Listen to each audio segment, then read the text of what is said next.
Future generations will not and should not forgive those who ignore this moment, no matter their reasoning. Future generations will judge our effort not just as a policy failure, but as a massive collective moral failure of historic consequence. As Secretary of State John Kerry flies into Lima to give an impassioned speech about combating climate change, he says nothing about the proposed Keystone XL tar sands pipeline. Protesters gathered near Kerry's speech to send a message against the pipeline. At least they tried to. Global warming, you gotta know. Oh, yes. Stand up and be counted. We're broadcasting from Peru, which is the first time a COP, the Conference of Parties, this UN climate summit in 20 years, has been held in the heart of Amazon country. Well, on Thursday, I spoke to the man who crunched the numbers on the Keystone XL job creation, has raised a lot of questions about. My name is Sean Sweeney. I co-direct Cornell University's Global Labor Institute, and I'm also here representing trade unions for energy democracy. So I just tried to ask Secretary Kerry about Keystone XL. He didn't answer the question. Vice President Gore did. He's opposed. I asked Todd Stern, the chief U.S. climate negotiator. He wouldn't answer the question.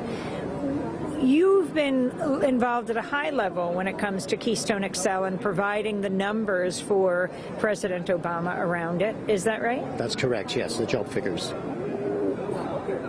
What have you found? Well, the jobs debate has been severely distorted by TransCanada Corporation and the American Petroleum Institute. They put forward numbers that really cannot stand up to serious scrutiny.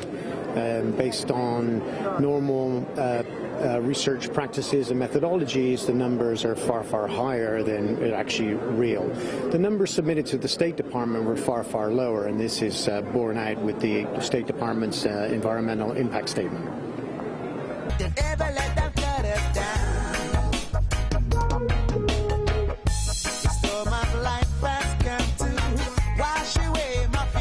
Democracy Now! Also spoke to Bruce Hamilton, who is the vice president of Amalgamated Transit Union. The ATU is here to express the point of view that there is an alternative point of view in U.S. labor, and it's a point of view that really supports a real deal on climate that is enforceable and that actually reduces emissions.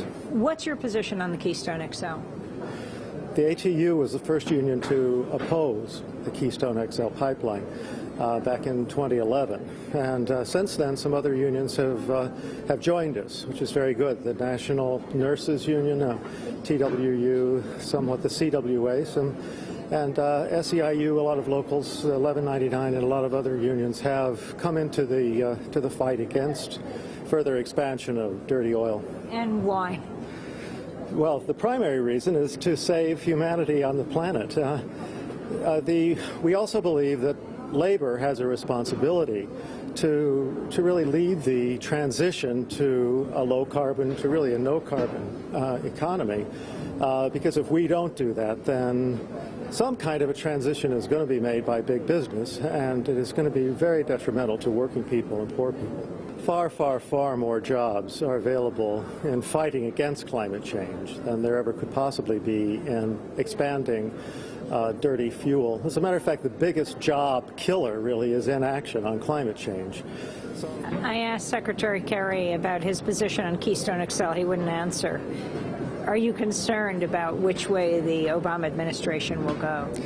Yes, I'm concerned. It would just be, a lot of climate scientists say it really would be the end of the game if Keystone gets built, because it would mean a vast expansion of the tar sands in Alberta that would be brought for export out of the southern United States. And apart from all of the dangers involved to farmers in Kansas and others, there's just a huge danger of putting more carbon in the atmosphere. We just can't be doing that. This is sacrifice, we make a change. The preservation of the ancient forest growing. It's a common goal to rearrange. What about the station. Have a sense of purpose.